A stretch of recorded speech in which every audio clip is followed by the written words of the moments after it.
Our topic this week is listening with humility, and it's the third in a sermon series here at the Maranatha Cathedral that focuses on listening. The first 2 weeks were focused on listening with awareness and listening with patience. Some key ideas that were brought out in those sermons were that there's many things that get in the way of truly listening and being present with each other, like feeling too busy, always being in a hurry, being disinterested, being distracted, hello cell phones, being impatient, being tired, being annoyed, and just generally being so focused on our own concerns that we may not even be aware of what other people's concerns and needs are. And we learned that a way to combat these tendencies and become a better listener is to be sure to spend time with the Lord and His Word, to help calm our spirit and better align our purposes with the Lord's purposes, and to focus on the greater good of loving the neighbor, to help us not get dragged down by the distractions and demands of the day. And this week we're going to especially be looking now at what the Lord has to say about listening with humility. And our text comes from the story in the first book of Kings, chapter 3, where the Lord appears to Solomon in a dream, and He says to him, "Ask, what shall I give you?" What a tremendous opportunity the Lord was giving Solomon, offering to give him whatever he had asked for. And Solomon was clearly overwhelmed by the enormity of the responsibility of ruling the people, of ruling the Israelites. And he said to the Lord, "But I am but a little child. I do not know how to go out or come in. And your servant is in the midst of your people whom you have chosen, a great people, too numerous to be numbered or counted." Solomon's response here that he's but a little child is not meant to be taken literally, because Solomon is not a child. He's a young man. He's recently made a treaty with the Pharaoh. He's recently married the Pharaoh's daughter. And he's begun building his palace, building the great temple in Jerusalem and the wall around the city. So instead, this is really showing that he has a sense of his deep humility and awareness of his own limitations as a new ruler with no experience. So he feels like a little child in the face of this great responsibility. And in saying he does not know how to go out or come in, he's acknowledging that he has no experience in leadership and no idea really about how to be king. When asked what he wants by the Lord, rather than ask for great power or wealth like many kings would have done, Solomon asks instead for the gift of wisdom, saying, "Therefore give to your servant an understanding heart to judge your people, that I may discern between good and evil, for who is able to judge this great people of yours?" Solomon asks for an understanding heart. Other translations call that a listening heart, or a heart that hears. And what a fascinating request. Also, what an incredibly humble and insightful request. Solomon wanted to be able to lead his people and be their judge with the wisdom that comes from a heart that listens. And as the story continues, we're told that the Lord was so pleased with that request, and so pleased that Solomon didn't ask for great power or wealth or long life, or the death of his enemies, that the Lord gave them all to Solomon, along with the wise and understanding heart. So how often could you have used a wise and understanding heart? As a parent, as a spouse, as a friend, in your job? What a gift it would be to be able to truly listen and deeply understand the people we live with and work with, so that we can help discern the best ways to help love and lead and guide them. But like all stories in the Word, the Lord isn't telling us the story of something that only Solomon had. It's something that He promises to give to each of us, if we truly want it and work for it. Let's look at some ways that we can receive the gift of an understanding heart. An understanding heart is a heart that learns by connecting with other people's hearts. It's easy to have a heartfelt connection with each other when we're in full agreement. But what happens if we don't agree? What if we don't like their opinion? What if we think they're wrong? What if we don't like their style? They're too opinionated, too close-minded, too judgmental, too whiny, to whatever. That's where we often go straight into judgment mode, and we say, they are wrong, they need to change. And now we've set up an us versus them. And when we're judging, we're no longer listening, because we think we've heard everything we need to hear, and we've reached our conclusion. That's when the Lord's words we read in our second lesson today from the Sermon on the Mount need to come into play. Judge not, that you be not judged. Or how can you say to your brother, let me remove the speck from your eye, and look, a plank is in your own eye? Hypocrite, first remove the plank from your own eye, and then you will see clearly to remove the speck from your brother's eye. If we're judging, and hopefully we're only judging naturally, not spiritually, even our natural judgments are obscured by those planks that are in our own eyes. Our biases are like that plank that blind us to seeing other ways of thinking. They block us from striving to make that heart-to-heart connection with the people we deem different from us. We like to think we have great judgment, that our ideas make more sense, and of course they'll lead to a better world. But we're all biased by our own wills, by what we love. And what we see what we want to see, because will is actually the driver of our decisions, not intellect. The Heavenly Doctrines put it this way in the book Divine Love and Wisdom. The intellect does not lead the will, and wisdom does not produce love. But the intellect only informs and points the way, informing the person how they should live and pointing the way they should go.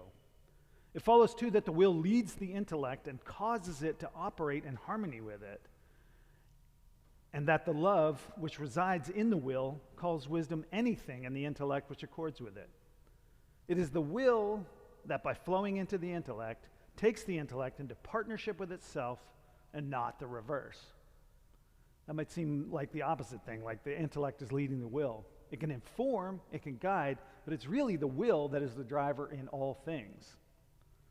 And it's fine if our will is good, if we're truly motivated by charity and neighborly love.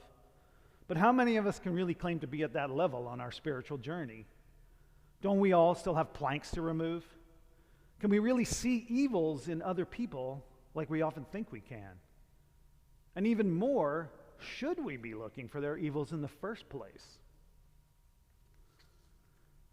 The passage we read in our lesson from Secrets of Heaven, number 1079, says we actually shouldn't. People with whom faith is separated from charity, it says, see nothing else but errors and perversions residing with a person. But those who have faith that comes from charity are different. They notice the good qualities, and if they do see evils and falsities, they excuse them, and if possible, endeavor with that person to correct them. And further, it says, those who are guided by kindness hardly even notice evil in another, but pay attention instead to everything good and true in the person.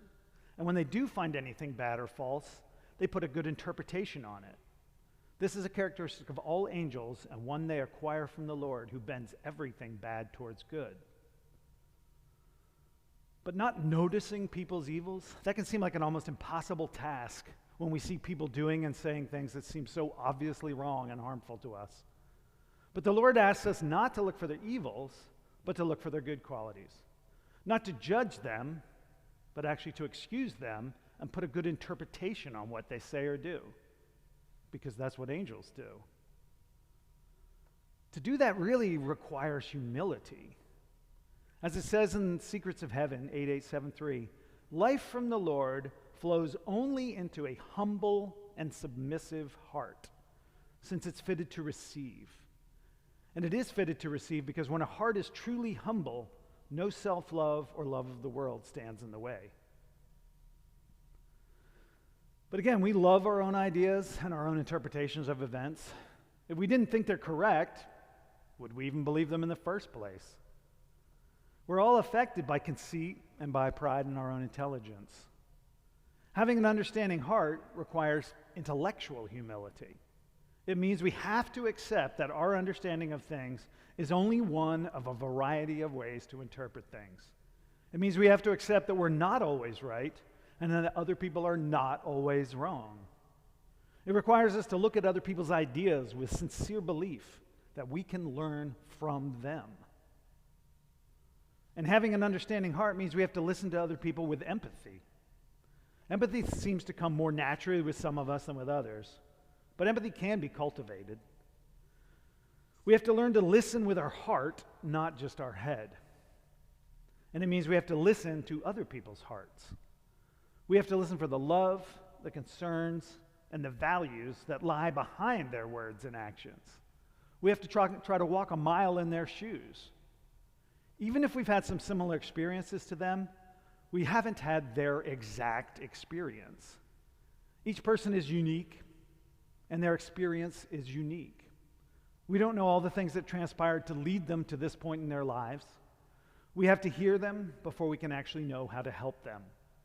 So listening with empathy is an act of humility and an act of love. As a teacher, I don't know if I'm actively being humble as much as I might, but I certainly get humbled all the time. My great plans to communicate some profound truth, they fall flat if I come across as arrogant and inflexible, if I come across without showing the respect for their responses and their ideas. I need to ask the Lord to help me to cultivate that humble and listening heart. I like to remind myself that I don't teach curriculum, I teach people. That's a way to not just focus on the ideas, but to focus on the people that I'm talking to. Curriculum really isn't actually the end goal. It's really a means. The goal of New Church education is to work with the Lord to create loving and wise human beings, people who love the Lord and love their neighbor. There's an old teaching adage that says, students don't care about how much you know until they know how much you care. If I can't make a human connection with my students, the ideas that I want to teach simply won't be received. They might be memorized for a test, but they won't be taken to heart, which is really my true goal. Having an understanding heart doesn't mean we'll always agree with everyone. And even when we disagree, though, that shouldn't stop us from listening and striving to make deeper connections. The key is to put charity first in all our discussions and disagreements. It's a core New Church teaching that doctrine divides, but charity unites. Here's a passage from Secrets of Heaven, 1799. If we would make love to the Lord and charity toward the neighbor the principle of faith, doctrinal matters would then be only varieties of opinion concerning the mysteries of faith, which truly religious people would leave to everyone to hold in accordance with their conscience. Thus, from all the differing churches, there be made one church. And all the dimensions that come forth from doctrine alone would vanish. Yea, all hatreds of one another against one another would be dissipated in a moment, and the Lord's kingdom would come upon earth. Charity first. So we can share similar values, similar hopes, similar goals, and still not agree. But if charity and humility are put first, different views don't have to divide. When humility is put first, we can allow differences to be varieties of opinions, left up to people's consciences. So as we seek for better connections with each other, we need to search for that understanding heart and ask for it. Those connections take a heart that listens to others with humility. It takes a heart that doesn't judge but listens, agenda-free. It takes a heart that values and respects people as the children of God that they are. It takes a heart that seeks to listen to the love and the concerns that lie behind people's words and actions. It takes a heart that's willing to learn, not just teach. It takes a heart that is humble. The Lord tells us to ask, and it will be given to us, to seek, and we will find. May we all, like Solomon, ask the Lord for an understanding heart. Amen.